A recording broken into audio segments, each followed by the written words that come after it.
শাকিব খানের সিনেমা যেন আশার আলো দেখাচ্ছে।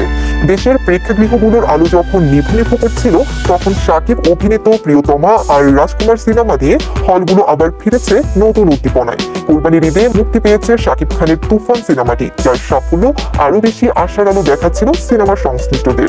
মুক্তির কথা ছিল দরদ সিনেমার। নির্মাতা অনন্য মামুন ঘোষণা দিয়েছিল 6 সেপ্টেম্বর বাংলাদেশ সহ বিশ্বের বিভিন্ন দেশে একযোগে মুক্তি পেতে যাচ্ছে সিনেমাটি। ছাত্র জনতার আন্দোলনে দেশের পরিস্থিতি হয়ে ওঠে উত্তপ্ত, যা এখনো স্বাভাবিক হয়নি বলেই মনে করছেন সাধারণ মানুষ। এমন অবস্থায় দেশের প্রেক্ষাগৃহে দরদ মুক্তি পাবে কিনা তা নিয়ে সিনেমা প্রেমীদের মাঝে দেখা দিয়েছে মিশ্র প্রতিক্রিয়া। দিয়েছে 6 সেপ্টেম্বর দরদ মুক্তি পাচ্ছে না, নতুন দিনক্ষণ জানাবেন সময় করে। এছাড়া দেশের পরিস্থিতির উপর নির্ভর করছে মুক্তির তারিখ। ট্রেলার যা বেশ প্রশংসিত হয়েছে দর্শক মহলে।